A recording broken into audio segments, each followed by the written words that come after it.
Kenal Siti Maryam? Sayyidah Maryam itu siapa? Maryam itu ketika akan terlahir, itu ibunya berharap lahirnya laki-laki. Karena ada berita dalam kitab suci sebelumnya, di masa ibunda itu tinggal, namanya Hannah, suaminya Imran. Ada tanda-tanda akan lahir dari rahim seorang perempuan terbaik di masa itu, seorang nabi dan rasul. Semua sepakat Hannah itu orang terbaik, perempuan paling solihah di masanya, suaminya soleh. Kemudian ketika mengandung, berharapnya laki-laki. Imrannya meninggal sebelum lahir anaknya. Begitu lahir, lahirnya perempuan. Quran surah 3 ayat 36. Ketika dilahirkan ternyata yang lahir itu perempuan. Hannah berkata begini, ya Allah, perempuan, saya pengennya laki-laki. Apa jawab Allah? Wallahu a'lamu bima wada'at wa laysa dzakaru kal unta. Allah lebih mengetahui hikmah, rahasia di balik kelahiran setiap anak. Kamu jangan simpulkan perempuan seperti pikiranmu. Perempuan pun punya keistimewaan yang tidak dimiliki laki-laki. Ketika beliau mengandung, beliau dekatkan anaknya dengan Allah dan mengatakan, ya Allah, saya bernazar ketika dia lahir, anak ini akan saya dekatkan denganmu. Maka di era Nabi dicontohkan dari kandungan. Sudah berdoa, turun Quran surah 7 ayat 189. Dalam kandungan suami istri mulai berdoa. Suaminya cari yang halal, istrinya banyak sholat, banyak baca Quran. Jadi ketika lahir itu sudah ada bekal-bekal awal supaya kenal Allah. Maka apa yang terjadi?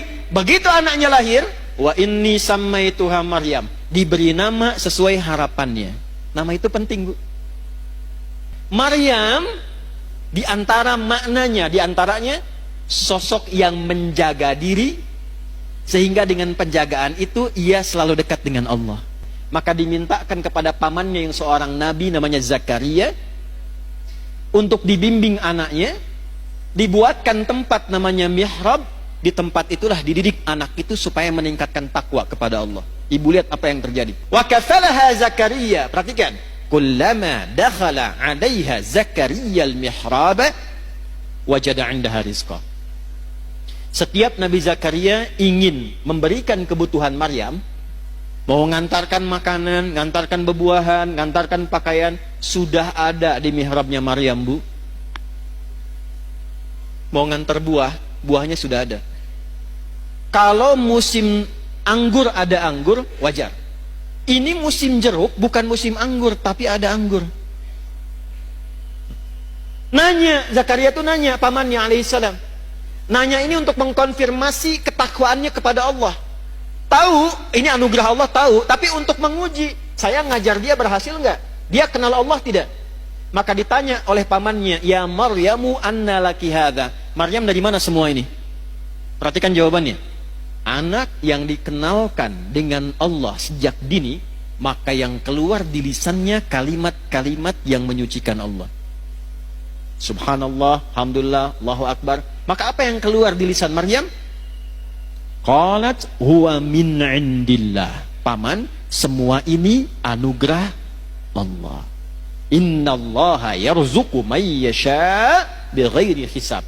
Allah akan mengalirkan rizki pada hamba yang dikehendakinya tanpa batasan.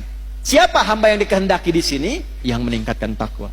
Bagaimana? Contoh, petunjuknya ada di Quran. Jadi kapanpun kita hidup, keluarkan ayat ini, maka kita berpeluang mendapatkan yang sama seperti Maryam mendapatkannya. Maryam Nabi bukan? Bukan. Rasul bukan? Perempuan? Solihah? Takwa? Dapat. Ibu Nabi bukan? Sama dengan Maryam. Rasul bukan? Sama dengan Maryam. Perempuan? Sama dengan Maryam. Ibu sama solehnya dengan Maryam. Itu yang beda. Bukan hanya Maryam, siapapun. Silahkan siapapun namanya, karena kalimat Qur'annya nawarkan umum untuk personal. Man, kamu mau tingkatkan takwa? Aku berikan hal yang serupa.